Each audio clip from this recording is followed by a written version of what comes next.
I'm Arriane, and I've been a part of YorkElim since 2008. How I became a Christian feels a little unremarkable to me. I was about 9. My family and I were visiting some friends in Bradford, and they were downstairs one night and I was in bed. For no reason that I can remember, I just prayed a prayer and asked Jesus into my life.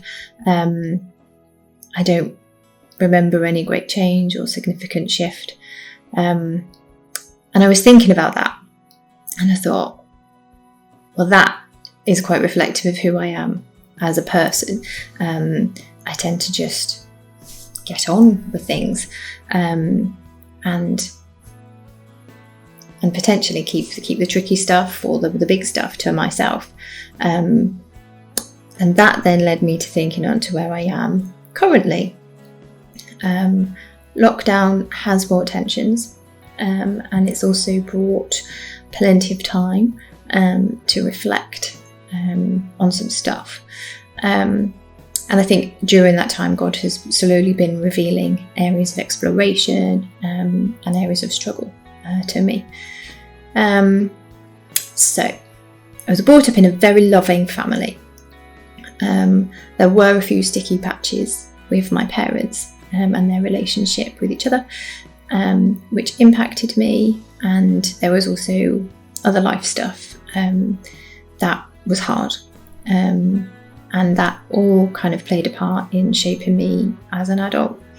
As much as I might be able to get stuff done and crack on or whatever, my coping strategies from growing up can creep in, and that can mean that I find it hard to rely on people or to ask for help.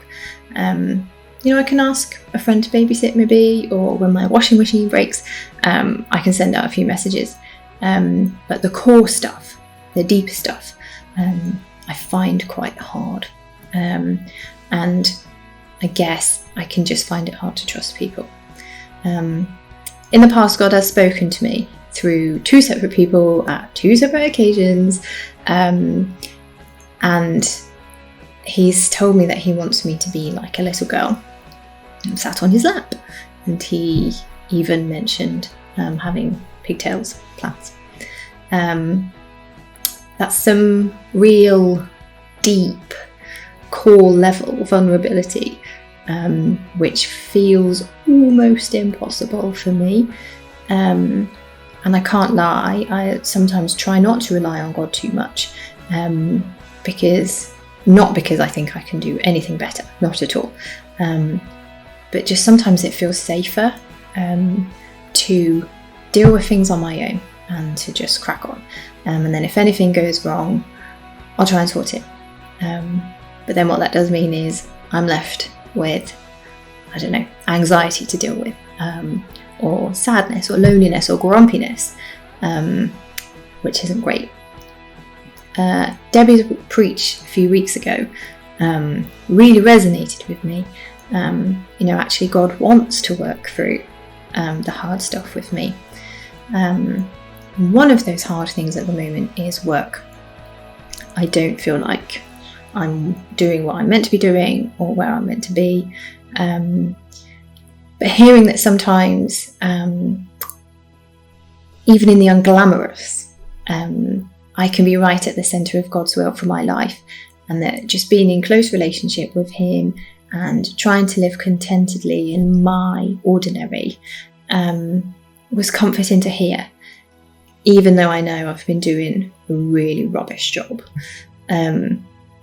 But also, having said all of that, through all of my tricky times, I've always had a deep sense of hope that I really feel comes from God. And I heard a song a little while ago that seemed to define my hope, which was quite nice. And the words were, no power on earth could ever stop what you have started.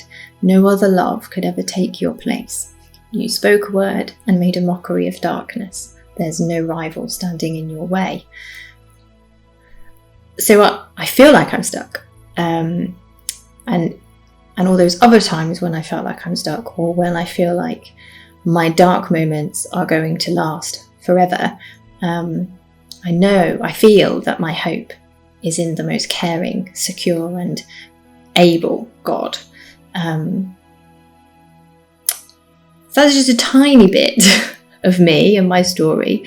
I chose that bit to practice being vulnerable and to be a bit accountable, I suppose, to you guys, and to trust you with a little bit of me.